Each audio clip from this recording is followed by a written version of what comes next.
So here's what's pretty interesting, right? So about a year ago, I was pretty much telling y'all about my like hair journey, so to speak, right?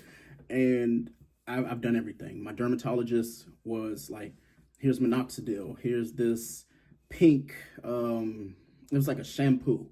I used Hims. Grew my hair out, cut my hair short, but not to the point. But essentially, this is what happened, right? So my hair started thinning. I started having that little M, and anybody can tell you when you start getting the M, it's time to hang it up. You might as well just go ahead and throw it over there, like throw it in the water because it's really not worth it, right? But for me, I held on, thinking that honestly I was going to be, not, you know, the person to wear bald or to go bald or something like that, right? And she even told me, she was like, well, you don't have to go bald. You can, there's so many things you can do. You can have like minoxidil, finasteride, all these things, and I could even go and get like the injections every couple months. And it was like, no, I'm not doing what's it called, Bengay. I forgot the one that you use where it's like they rub stuff in your hair, like when you go to the barbershop and they put that black paint. I'm not doing that either. Ultimately, I just wanted to be happy and content with my own personal hair, right? And I decided, for my 37th birthday, I'm gonna just cut it off. I'm just gonna go and see what's to it, right? And that's exactly what I did. I contacted my barber. I told him, I was like, hey, bro, I'm gonna do it. And shout out to him, man. He's an amazing dude.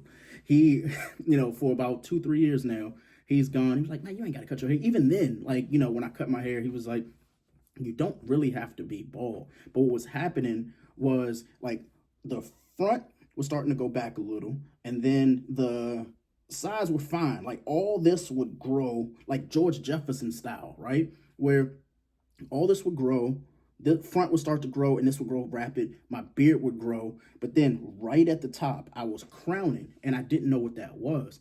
So my dermatologist said that it was male, what is it, male pattern baldness. And again, that sounds crazy, but at 30, at the time I was what, 34, 35, I wasn't thinking about that. Then I looked at my father. And he's still holding strong and stuff like that. So when my daughter came out and she had a head full of hair, I knew it was over. I completely knew it was over. I was like, bro, you got all my hair. If you have all my hair, what I'm gonna do with it? I can't do nothing with it, right? So I have none. But cutting my hair has been a complete journey. There's some things that nobody told me about when you go and like shave your head bald. One, your hair all of a sudden wants to start growing. Nobody told me that. Number two, the correct way to shave. Now, I did a whole bunch of research, went on Reddit, went on obviously TikTok, a bunch of different platforms trying to figure out like what's the best thing, what's the best function. And I bought the Freebird, shout out to them.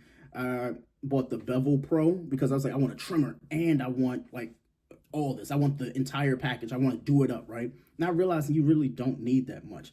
The trimmer from Bevel is really dope because of the fact that it allows me to cut my hair, cut my beard down and trim it. It comes with guards and everything because, again, I don't ever cut my own hair. And I've only had to break up with one barber, right?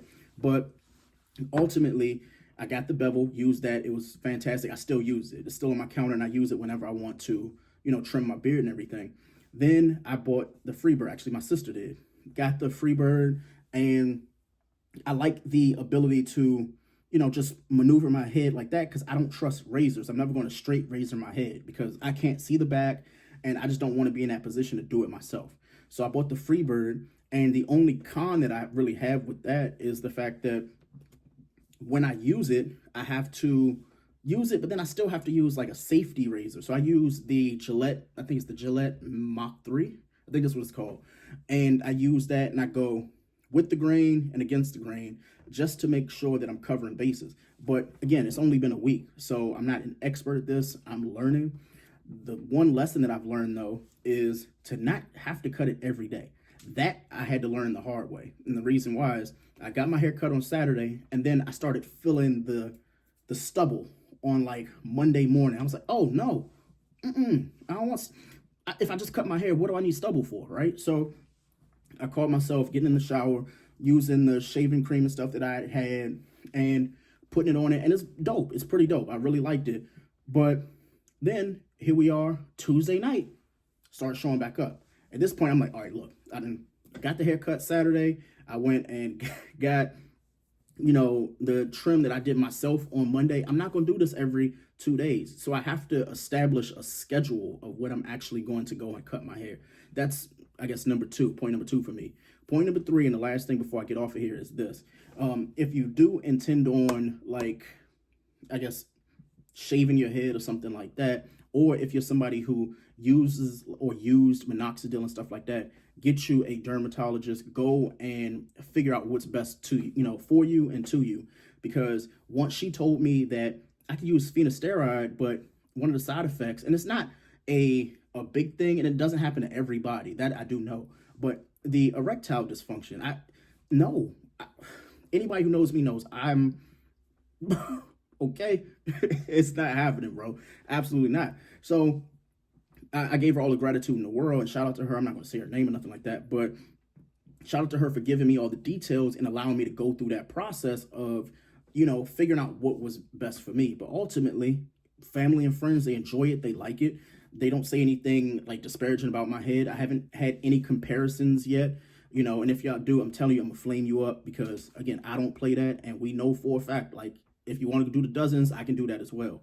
But to close out here, this is what I'm attempting to say to y'all. Like, I did it for me ultimately, but I did it because of the fact that I'm getting a little bit older. I'm 37, and maintenance is everything. And personally, I feel a little bit cleaner, not worrying about the widow's peak. What is it? It's not a widow's peak. Widow's peak is the other way, right? I just don't want to deal with that Wolverine helmet. You know what the Wolverine helmet of going and you got that M on your head, bro. Like, no, it's time to cut that out, like that get that out of here. Get that out of here, for real. So that was one thing, and ultimately, money.